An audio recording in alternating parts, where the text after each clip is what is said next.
Hello Aries, great to have you here. My name is Shauna. Today's reading is a general love forecast for November 2025. As always, take the messages that resonate and release anything that doesn't. Don't forget to like and subscribe to stay connected with upcoming readings. Let's see what's headed your way, Aries. Got some really interesting images that came up when I was shuffling out this spread for you. You've got some great things, by the way, and let me just talk about a few things first that I saw, and I'll unpack them via the spread. Um, I also have an announcement to make. Let me start with that first. I don't usually make announcements, especially because I know that people are here for the reading, but I am no longer giving out private readings. If you are interested in a private reading, I do have a colleague who is a psychic that I trust wholeheartedly. She is an amazing reader, and her information to her scheduling website is in the description box down below.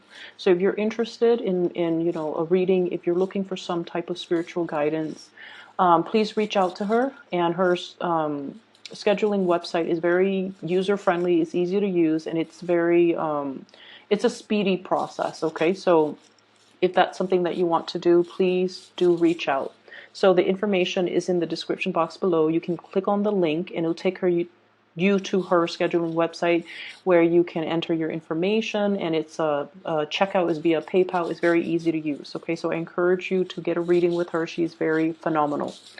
So when I was shuffling out the spread for you, what I saw was I see this tunnel. It's underground, and it's a long tunnel, but there is this really beautiful pinkish white light at the end of the tunnel.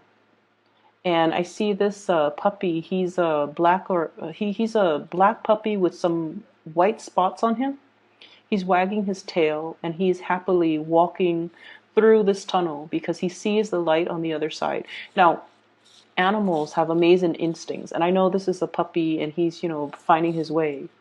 But as he's moving closer and closer to the light, what's at the end of the tunnel is I see a big like doggy bag of food, and it's spilled over. So it's like, spilled over on the ground. So of course he's going to get some food.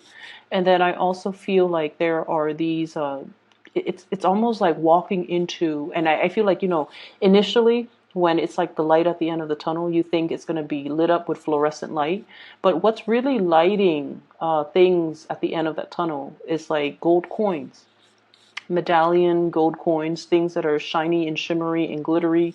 And that's what's creating all that light. So the dog is definitely in the right place. He has no use for, the coins and the money and the gold, but somebody can get it to, it's almost like the dog is the pioneer and he's discovering these things. So whoever walks in his footstep is going to come across this treasure. Okay, so it's a very beautiful imagery, and I feel like, his if he's hungry, his needs are going to be met. If he is looking for work, that's going to be coming into the picture as well. If he's looking for resources, it's going to be there. So I definitely feel like you're verging on the end of a cycle where you're going to be able to get all your needs met. So that's the first image. The second image that I feel here is I keep seeing this cartoon looking fairy. And I don't know the movie. I think it might have been Sleeping Beauty, where the fairy godmothers, there are three of them, I believe, and they're kind of pudgy. They're a little bit on the heavier side. So I see this pudgy fairy, and she has like really small wings, and the wings are like flapping. And she's holding this wand, and she's smiling, so she seems like very benevolent.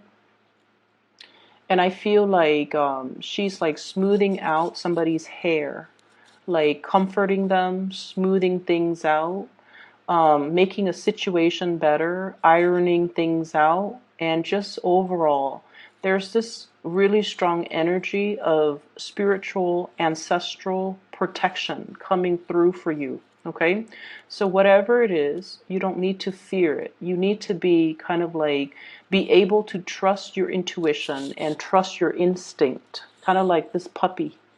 Okay, to walk into the unknown, to walk into the unknown without armor, without any way to defend yourself, and to trust that you're walking in the right direction, because there's going to be food at the end of the tunnel. So that's what I saw. And I remember when I did the reading for you at the very beginning of the month, you guys have embarked on a journey and you're waiting for a situation. And I mentioned you were trying to flap your wings, trying to get to your destination, right? And it's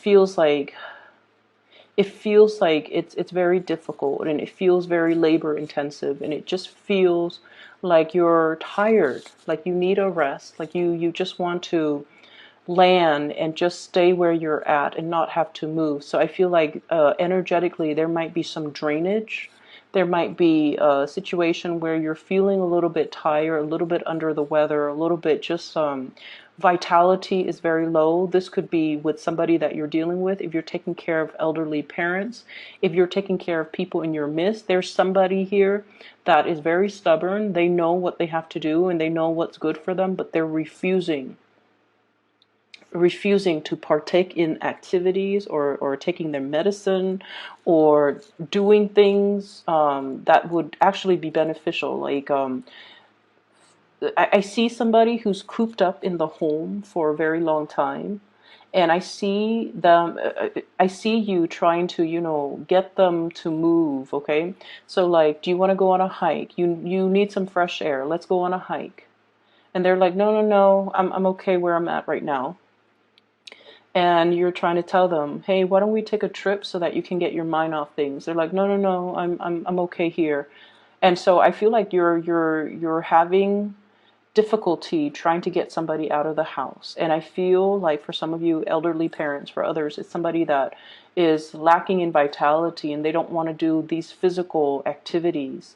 And it could be they're physically lacking in vitality, or emotionally they're feeling a little bit cooped up and they don't really want to they don't want to do what they know deep down is good for them. Okay, so they're trying to avoid doing the self work. Okay. What I'm also seeing as well, we have here the Ace of Wands, and we have as well, this is the Page of Wands. Okay, you guys are definitely embarking on something brand new. This could be a project. This could be a new job. This could be some type of a creative venture that you're very excited about and you're going to be undertaking wholeheartedly. There's a lot of hopefulness and optimism associated with this. This is an opportunity for you to kind of prove yourself. No longer a child, protected and coddled.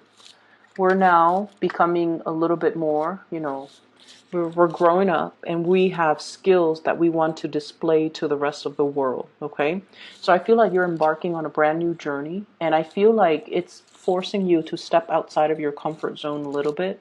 But I do sense that you have a lot riding on this, and I also feel like you're going to be, it's in your element, fire signs, the suit of wands, it's in your element, which basically means you're going to transition into it very naturally, without any type of hurdles to overcome, without any type of a learning curve, without any type of I want to say without any type of setbacks. Okay, so if you've been fearful of doing this in the past, or if you've been feeling like, once again, self-esteem, I don't know if I'm ready for this just yet. Maybe in 2 years, maybe in 3 months, I need to get myself prepared for it. If for whatever reason you've been holding back, and now you feel like, I'm going to do this and I feel like it's the right time and I'm going to embark on it wholeheartedly and I'm going to show my skills. So I definitely feel the learning curve is not going to be a problem for you. There isn't a learning curve. It seems to me like it's more like a straight path, okay? And we also have as well the straight shooter. This is communication, contact, a lot of exchanges over wide distances. So I definitely feel a lot of communication, a lot of interaction back and forth via electronic communication, emails, text messages. What I'm seeing as well, I see many of you are keeping in contact with a lot of people, okay, going back and forth. And I do see as well, I don't know why there's this mirroring energy here, but I feel like there's a lot of going back and forth, a lot of communication, a lot of long distance communication. And so make sure, and I do see geographical distance as well, but it's going to hit the mark. Okay, so this is a card that traditionally facilitates travel and movement and communication in general. The way that it's coming out, they're saying that you're going to hit the mark, so the distance is not really going to matter. Things are going to be arriving very, very smoothly and transition very smoothly for you, so you don't have to worry. And there's still, okay, the mirroring energy makes sense now. There's some type of a spiritual protection. I mentioned before the ancestral protection, and it's almost like whatever hits this mirror is going to bounce back. Okay, so if it's malintention, it's going to be sent back or boomerang back to the sender. So if you've been dealing with any situation where you feel like you have to shield yourself, or if you have to kind of keep your opponents at bay or try to keep the negativity, away from you, I feel that there is going to be some reprieve from that, and especially there's going to be some type of divine protection where it's going to bounce back that energy and it's not going to energetically affect you. So there's a lot of protection coming through from this spread. I feel like in a mundane sense, for example, if you have a deadline and for whatever for whatever reason, if you fail to miss the deadline, for example, I feel like, the divine protection can come in a way where the deadline is pushed back because so and so that was supposed to be there to review the final product happens to be sick, so you have like that extra day to get things done. So it's like buying time. Somebody is stepping in, and it's divine protection that is going to allow you to extend a deadline to a later date that's more to your liking. Okay, and I also sense as well, if there has been like some type of mistakes that you have made in the work environment, something minor, like a typo, like if you're publishing like a manual and there's a typo, and it's going to be, or on a PowerPoint presentation and you're going to be in front of the entire work crew giving this PowerPoint presentation and there's like a glaring typo. I feel like there might be some technology malfunction, no one sees it, and then there's an element about saving face. Okay, so I feel like you have some people behind the scenes working to kind of buffer you against whatever negativity, against whatever errors, against whatever typos, and things like that. So you do have some really good things, and I feel for whatever reason, whenever I see the spiritual protection, I feel like they always come in because there is a reason for it. So needless to say, be very, very careful about, doing your work diligently and making sure that whatever you put forward is the best my apologies for that noise.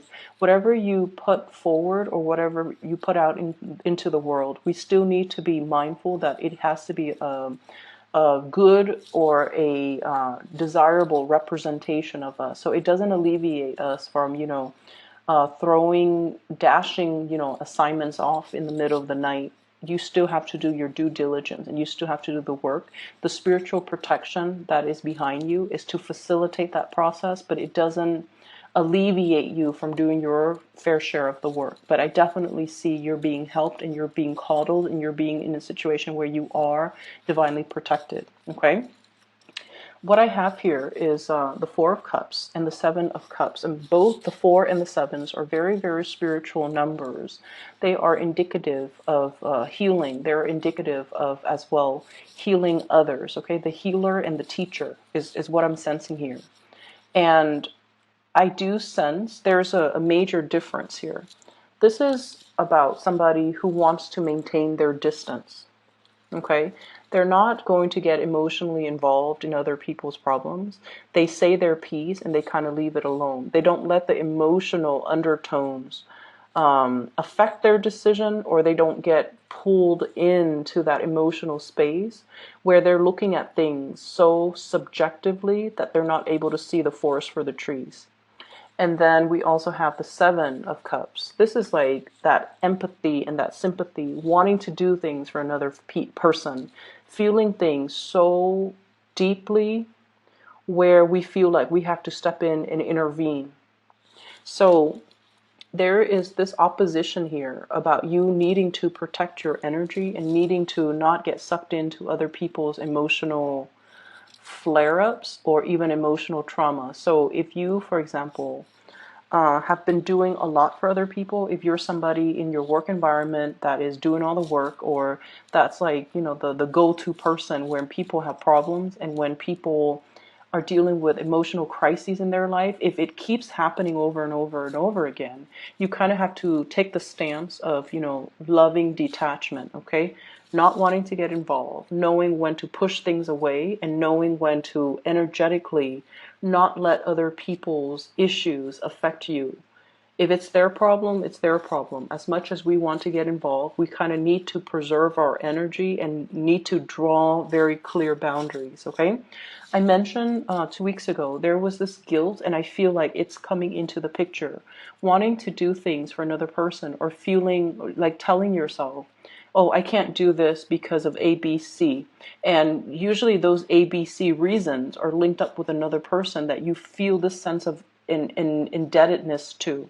So I don't know, for some of you, I feel like somebody helped pave the way for you. Somebody provided something so that you could do something else.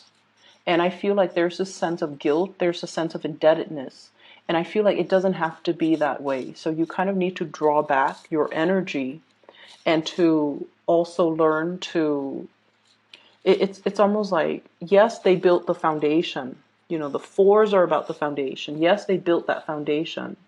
But without your skills, without your diligence, without your hard work, you couldn't resurrect anything from that foundation. So they built the foundation, but it was your hard work that created everything else that came after. So you have to give yourself that credit and not feel that sense of indebtedness to another person. So I feel like there's something here where you are underestimating your capabilities or underestimating your strength, okay? I'm seeing as well, we have here shining away from the sunlight and the spotlight. So this is the Five of Wands. Not wanting to be in that sunlight or that spotlight. Conflict avoidant as well. Boundaries, okay? So making sure that you stand up for the things that you believe in. And this is something that I feel strange saying to an Aries, because you guys are very militant about defending your beliefs. You guys are quite aggressive when it comes to, giving somebody your 2 cents. You do get upset, you blow up, and then you get over it. But there is a situation here. The fives indicate opposition. It doesn't have to be nasty or drawn out, or it can just be a situation where we do not see eye to eye with another person. And I feel like you're blocking away this conflict, and I feel that you need to kind of face it head on. Underneath it is the devil, and this is something that the devil is kind of like the greatest like sleight of hand, okay? So it's almost like we fear it because we feel like he might exist out there somewhere, but it's in our mind space. Okay? So it's almost like the imagination runs wild, and we make a situation a lot scarier than it has to be. So unless we face it head on, it's going to be constantly, this dreaded fear, but it's not very real. So unless we face it head on, we're not going to be able to banish the fears. We carry it with us. So, and once again, like I said, I feel like it's a little bit strange for me to mention this for you guys, for Aries, but I feel like there's something here where you're trying to you're trying to avoid conflict, you're trying to hold back, you're trying to appease the other person, and in a way succumbing to that too much and not voicing your opinion or not drawing boundaries or not being able to confront or face the situation head on. I do feel that you're giving your power away. Okay, so make sure that you are aware of this and, say your piece, hit your mark, and move forward. Okay, tackling things, being strategic, and especially communicating in a way where you're able to get your point across. Okay, straightforward communication, hitting your mark right here, and not being afraid of whatever this conflict, this person is, because I feel like the fear is a lot bigger in your head and in your psyche than it is in reality. I'm also sensing here there is a huge uptick when it comes to your financial resources and possibly being able to have two revenue streams. I have here the Two of Pentacles, two sources of income. So it could be you and a partner, it could be you juggling two things. And I feel like something is very, very brand new. It needs to be taken seriously and treated almost like with, kitty gloves, okay? Something that is very delicate. It needs an opportunity to grow and it needs to be taken very seriously. So, you know how in the traditional Rider-Waite deck, the Two of Pentacles is the man juggling the two pentacles? In this situation, it's almost like, which one do I treasure? There are two cats here, and they're both, one is new, I guess one is a little bit more, this one looks like it's older, that one looks like it's a kitten. And so if it's brand new, you want to devote a little bit more time to it, okay, until it's self-sustaining.